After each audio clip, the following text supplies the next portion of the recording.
money moves. Never level up your life. Keep your flowers cool. Yo, success ain't a straight line, they flip their fate. Turn setbacks to comebacks, now they're straight greats. From the grind to the shine, watch the pros improve. On unconventional money, it's the next gen groove. Genius minds outside the lines of unconventional money, we rise and shine. Unconventional money moves, where success rewrites the rules.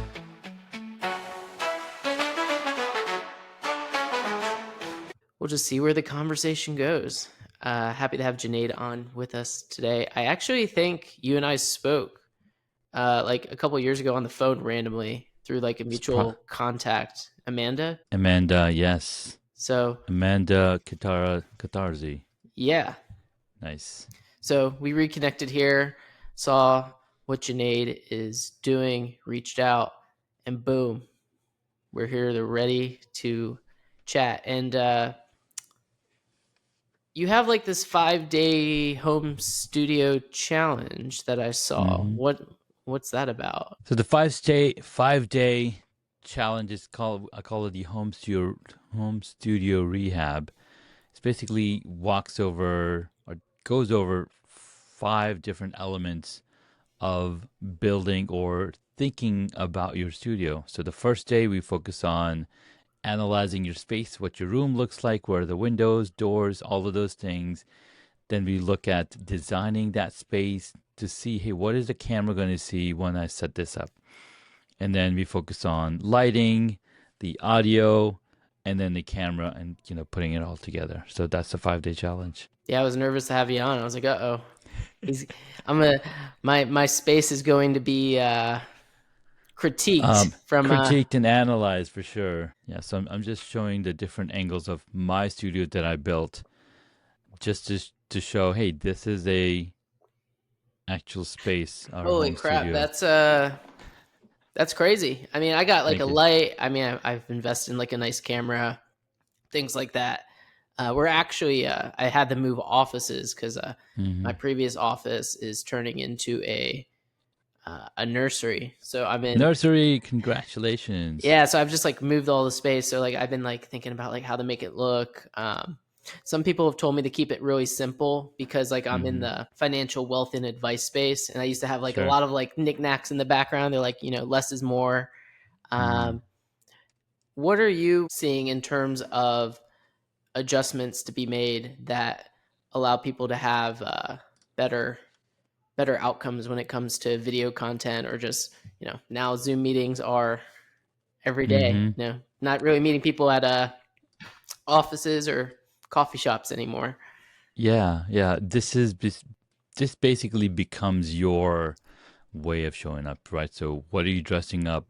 How does your camera look? How does your audio sound? Like all of these elements is the first impression that you're setting on any person that's coming on to the call, right? During the pandemic, it was okay. We're all going through a crisis. We're all going through a pandemic. But now it's been 5 years. Having a simple setup no longer is a justification of, okay, this is what's happening, right? So being intentional, being very specific on what we want from our space and what's the message that we want to convey to the audience, convey to the guest, convey to the other person on the other side is super important. So without breaking the bank, I focus on, hey, let's get a good microphone and then treat your space so that you're not getting echo, so that you're not getting audio bouncing back into your microphone, right? So reducing that echo, because if this audio is cringy, people are not going to stick around. They have other options to go to and listen, right? So my goal is to teach them of, hey, here's what you want to focus on. Let's bring in good set of lights, good set of microphone, so that you can't hear the kids in the other room screaming. Like I used to have the same Blue Yeti microphone for 2 years, and it worked great because my kids were in school. When pandemic hit, everybody's working, at home. They're playing in the basement, and I could hear all the conversation happening in the other room in the microphone. And I'm like, well, that's not gonna play. That's not gonna work. So then I had to upgrade the microphone to a dynamic microphone. so that even if they're playing with Lego and, making all sorts of noise in the other room, the audio is not coming into my recordings. Yeah, I mean, nowadays, if your content isn't high quality, it's just not going to do well at Mm-hmm. all. Yeah. I think it's Yeah. always funny. I still think it's funny how like Apple, whenever you send something to a non-Apple device, just like distorts the crap out of the video and the image. I'm just Yes. like, oh my gosh, they figured it out how to get people to stay on one Platform. system. Yes. Yes. Absolutely. Did you like stumble across this during the pandemic? I mean, how did you end up doing home studio? Is this the only thing that you're doing? I'd like to learn more about you. Absolutely. Yes. So I come from a user experience design industry. I've been designing mobile apps, websites, enterprise applications for the past 20 plus years. Mm-hmm.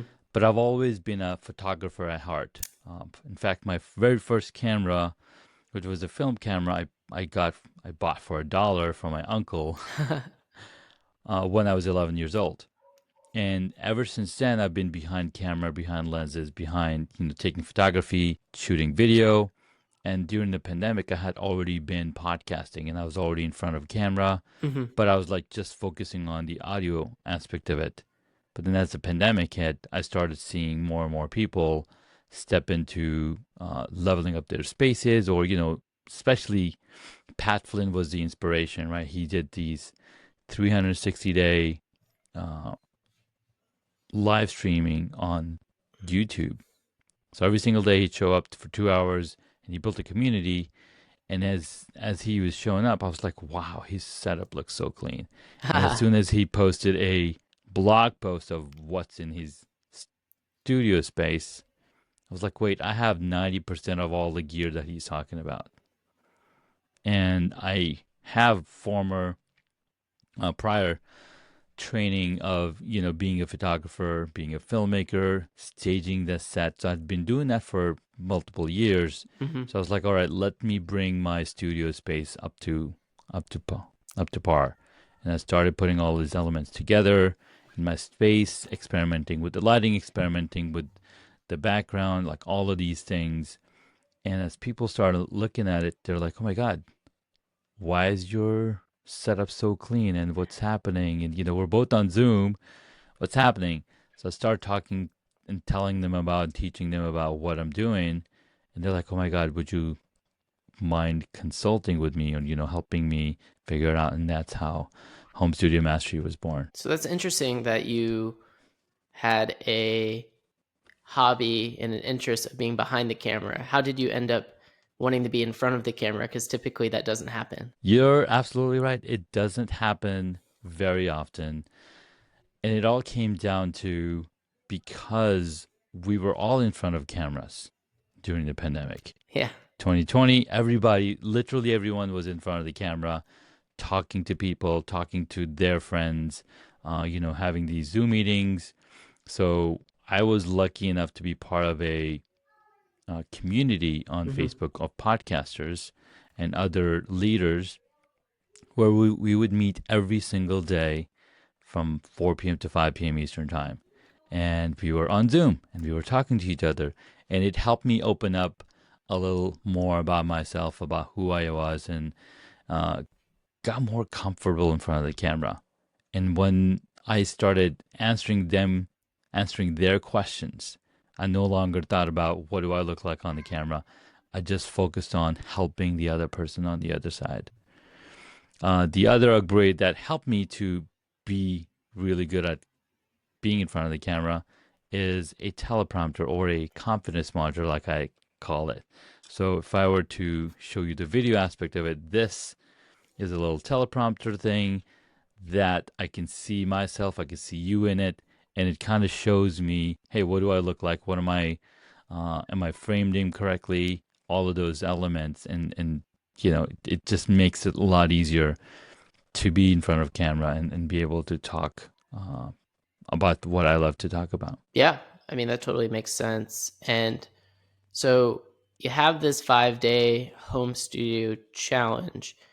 You also have a podcast. Are you still also have like a an outside job too? Or are you doing this full time? I'd like to learn more about this journey, because obviously when things changed, a whole new market opened up for you in terms of like, hey, like even if you're not a podcaster or own a business, if you're a professional who meets with people over Zoom, I mean, you got to make sure that at least it looks clean. Yes, 100%. So I no longer have a secondary job or a primary job. Awesome. This is my main deal. I help people with their home studios. I consult with them, or I'll fly out to them if they don't want to do it by themselves. So I have multiple different ways that I help them set up their studios. I've also written a book on the subject matter, 7 Stages of Home Studio Evolution. And not only that, I also help them get comfortable, gain confidence in front of the camera, as well as help them launch and continue their podcast journey, or build up their podcast journey. So I've done all of those things because I've gone down that route, right? So I'm the Yoda to your Luke Skywalker, right? Everybody's on a journey, and I'm just a guide. I'm like, hey, I know these things. I've gone this path, and I could tell you exactly what struggles you're going to face as you're going down this path, and what to do to solve it. Right. And with like setting up the podcast studio and going through that journey, how long did it take to start seeing like, hey, this is like not just an interest. It's like, oh, because we all start off you typically start off like one person asks for your help, and then 2 people, then 3 people are like, oh, maybe I'm onto something here. Like, when did you have that realization where you're like, oh, I can turn this into a full-time job and I can do what I love all day? Well, it was a combination of getting requests from and referrals from people that I knew, getting to go and talk on stage, getting to be guest expert on other podcasts, and teaching, right? So because I love to teach, I'm like, hey, what else? How can I teach the same thing in 10 different ways, 20 different ways? So I kept doing that, and the more I did it, the more people started recognizing me as the home studio architect, as somebody who has gained an expertise in this.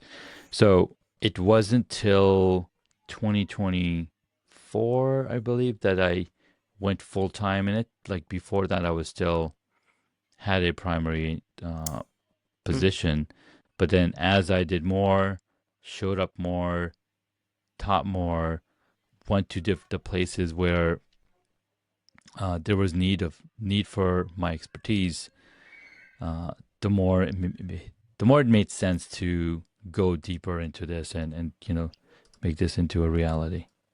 So you're doing this for about 3 or 4 years, and now it's full time. Junaid's all in, all day, every day. Yeah. Helping out with home studios. What was preventing you from jumping in faster than what you did? Was there like self-doubt? Was you just like, oh, I don't know, this kind of sounds silly, like, because obviously it worked out, but like at the same time though, a lot of people never make that leap. Yeah, it's a combination of a few things, right? When we are stuck in with our own selves and our own thoughts, eventually we're going to give up. But when you have people around you, you have community around you that is encouraging you, that's supporting you, that's constantly filling your cup, it's so much easier, right? We need external confirmation, but we also need the internal work, the internal struggle. Just recently, I was listening to this talk between Myron Golden and David Chance. And Myron Golden talks about how a tree is constantly growing in 2 directions. I'm like, wait, how? The root system and the top, right? So when you sow the seed, the roots start sprouting first, and then after a few weeks is when the top portion comes out. So just like that, as entrepreneurs, we're constantly working internally, building those foundation, building those confidences. So the first 3 years was that, right? I was building the confidence, I was building the team, I was building all of the things that needed to support the scalability of the company, the scalability of what's even possible. So I had to go through that regardless. But if I did do it differently, if starting a new business, I would bring on a team right away, invest the money to bring in the team and find the systems that would get there faster. But again, the hardest part is to build that internal system, to build that internal confidence. Yeah, I mean, you're lucky. Not everyone has that. I mean, myself included. I felt like I still kind of feel that way sometimes. I'm out here on my own, and I'm just gonna keep showing up until things change. And over time, you look back, you're like, wow, things have definitely improved. But when you're in the moment right now, you're not seeing the improvements. Whether it's, hey, like you're getting in good shape or you're getting in bad shape, but you run into a friend like 5-10 years later, and they like either look at you like they don't remember you, or they're like, wow, you look so good. Like, what's going on? It's the incremental. It's the incremental change. For example, you're about to bring in another person in your household, right? You're building the nursery, and I have my youngest is he's 2.5. He's almost 3 years old next month, and what's amazing is the growth that we see in them. Their brain doubles in size every year, right? So from age 1 to age 2, they're doubling in size. But over time, it's no longer that massive. It's now very incremental and smaller. But from a long-term perspective, it becomes like we continue to build ourselves. We continue to get better over time. And when that happens, when you look back at that journey where you came from where I was before, like 5 years ago, right? It was, oh my God, how did I even get here? And, people asking me to guest on their show or speak on stages, like it's kind of insane. But if I hadn't continued to do the work on myself, if I hadn't continued to, bring guests on my show and work on myself, it wouldn't have been possible. Yeah, I mean, I think most podcasts don't make it past like 10 episodes. Yes. I think we're on like true. episode 100 and something now. Nice. And Congratulations. it's pretty interesting because like, you post one and then you post two, and then now you're on 10. You're like, all right, I've beat most people. Now you're on 20. You're like, all right, I've doubled. But I mean, I don't know if you've done this, but I've listened to like the very first like Joe Rogan ones, and it's just like literally like it's just like him chatting with friends. He's like, I just like chatting with people, and it's like not good quality anything. But he stuck with something for a long enough time where he was able to have, I feel like, genuine conversations and didn't really have an agenda other than I just want to talk to people. And I'm like, I like talking with people, and being I'm in the financial industry, when you start reaching out to people, they're like, they'll respond, I already have a financial advisor. I was like, hey, like I was just reaching out because you look cool. Like I just want to chat. Yeah. I just want to meet people. Yeah. And when I learned that, I was like, well, I got to figure out how to be able to invite people where they're more receptive. So I was like, let's do a podcast. And people were more receptive to that. And then they hop on. They're like, oh, like you're chill, you're cool. And I'm like, yeah, man, I just want to learn. I want to meet people and see where things go.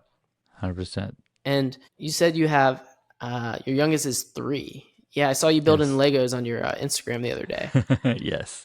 So my youngest is 3. I have 3 older children as well, 15, 10, 7, and the 3-year-old. Wow. So leaving a real job with 4 kids, what was that like? We're lucky to have a dual income family, right? So that also helps. But then getting the recognition and getting the referrals from past clients to say, hey, you need to work with Junaid because he's going to build something for you that's going to help you stand out. That's going to help you build your confidence and boost your authority. Yeah, I mean, for myself right now, it's pretty minimal. But I feel like I at least have the basics. I definitely know there's some things I could do to spruce it up. But I mean, in terms of like when you're working with someone who's like, hey, I need like a nice background for like a podcast versus like a professional background for like more like business, like what's your thought process and how you work through those situations? Because I'm sure your setups are different for each scenario because you're creating custom solutions. You're not just like, oh, like buy my starter pack, buy these things, throw on these lights, go to Best Buy, get some cool lights and Yeah. a sweet camera, and that's it. Right. So the cool part is that we all have access to high-end gear, camera, lights, and whatnot. We can pick that up pretty easily. But what really helps you stand out is who you are, what you love, and what are the things that are going to connect you with your audience. That's going to be the 1,000 words in the picture kind of thing, right? So as soon as somebody sees your image, your first frame, it immediately tells them who they are and what are they going to get out of that conversation, right? So everybody's making, I think there was a study done by Stanford, like the first 7 seconds is all it takes for somebody to make a judgment, right? Oh And yeah, I mean, depending on what they see, and it's not intentional. It's just a human nature of, okay, what am I going to get out of this? Okay, is this something that I want to stick around to watch this video or move on to the next one, right? So it's all the saying about don't judge a book from its cover. yeah. Till you open the book and like, oh wow, this is pretty powerful, but people do judge a book from a cover. Well, the first thing is the thumbnail, right? That's like the first thing on the video. Right. And then exactly moving on to the next piece, to get someone to come in, it's like, oh, like the first part needs to be, reel them in. It's like the opposite of like the old movies where they would have the credits in the beginning. Right. And then they learn like no one wants to watch that. So they stick them all at the end. Yes, exactly. So you mentioned you want people to be able to connect as fast as possible by having a good setup. I met with a professional and I had like a lot of things that I thought were cool in my background. They said, hey, like from a professional standpoint, you need to get rid of all that. And I was like, well, like I have this like signed football. I have all these books. I have like this and that. It's definitely a talking piece, but they said that some people don't like seeing that. Is there like a difference from like podcasting where I see like big podcasters have like crap everywhere versus like the more professional background in terms of having everything set up in a nice, clean manner? See, here's the thing about people, and everybody's going to have a different opinion, right? Yeah. The question is, which of those setups is going to represent you the best way based on who you are? If you have a signed football, that means that you absolutely love football. You probably watch all of the games, right? You track your favorite team because there's a story behind why they have a signed football. Oh, there's definitely a story. Right? There's a story. And that's why you want it in the shot. That's why you want it in your studio. Like, what do you see in my background? I see lights and I see like figurines and books. Right. So the books, because I'm an avid reader, I'm an avid writer myself. Those figurines are all Star Wars Lego buildables, right? Because I'm into Star Wars. So all of these guys, they're all Star Wars guys. So I'm into. And then what's my podcast about? It's called Hacks and Hobbies. I'm into hacks and hobbies. So it represents who I am. So when you set up the stage, when you set up the space, you want it to immediately represent who you are without even them thinking about it. So if somebody says that that's distracting, maybe it's not who they are, or they didn't connect with that piece of memorabilia that you had in there. Yeah, I don't know. So there's a lot of different elements, right? So again, my wife said the same thing, so I was like, all right, if two people said it, then maybe it was true.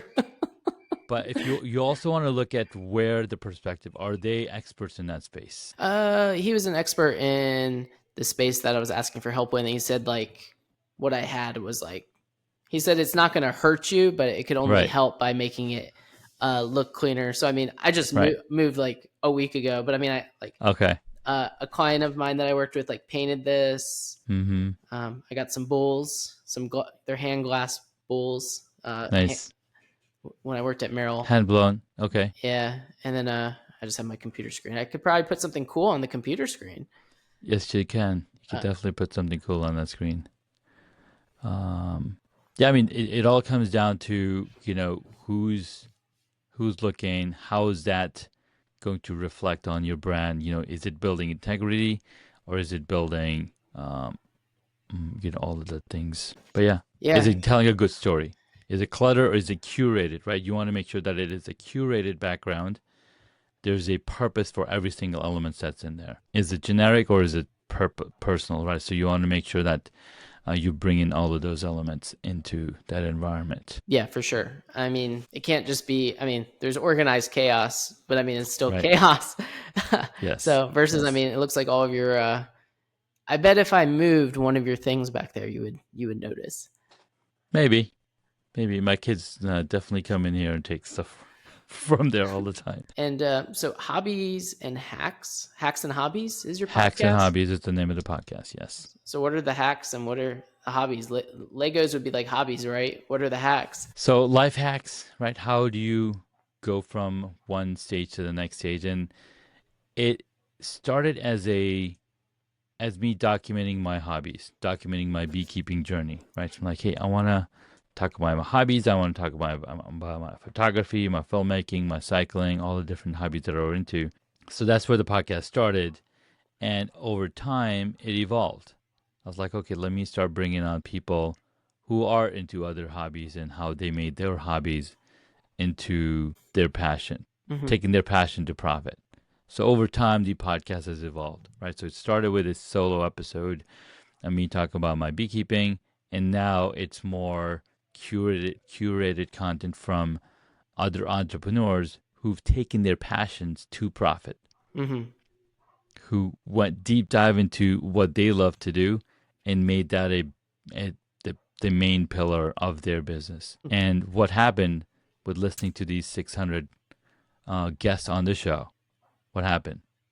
I started to transform my passion into profit. My passion of photography and filmmaking into now helping other people figure out those cameras and lighting and gear for their studios. Sounds pretty cool. Sounds very cool. Yeah, in terms of, I haven't turned like a passion into a profit. However, I think it's cool if you can do something that you enjoy and make a little coin along the way. It takes time, right? That. It does take time, right? For example, if you were to sow an apple seed in the ground, it would take probably 7 to 8 years before you can enjoy the fruit from that apple tree. So it takes time to get to that level of monetization in one way or another. So you have a bunch of bees. You have a beekeeping in your backyard. What's that about? So I started beekeeping back in 2018. Like you and David Beckham both do beekeeping. Nice. Yeah. So we had I kept bees for about 4 years, and just handed all my gear to another local beekeeper because he's getting into beekeeping as well. So I was like, hey, you can use my gear and equipment. So that was a really excellent experience because I got to see them in real life. I got to, learn from them and how they grow and how they curate the colony and put all those things together. Yeah, bees are interesting. Aren't bees going through like some turbulent times right now? Like bees are like kind of like fading away and no one really knows why. I haven't really looked into it, but I figured if you had bees, you've probably gone down the rabbit hole more than once. Oh yeah, absolutely. So there's multiple different things that affect bees and honeybees.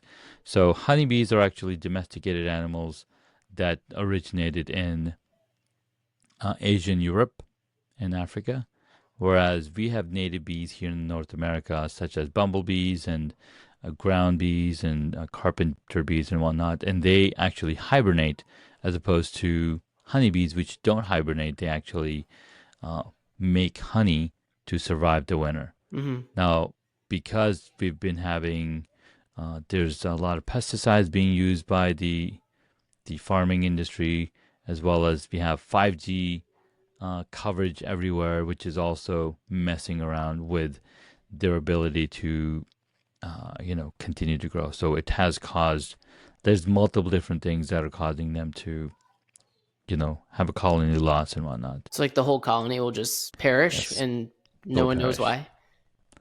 Either they don't have food, or maybe they're just not making back, or they have varroa mites, which is another issue. So there's a lot of different things, that scientists and other beekeepers trying to figure out how to solve those issues so that we can continue to enjoy our bees and the pollinators that they are. Yeah, because I mean, bees are important for this conversation.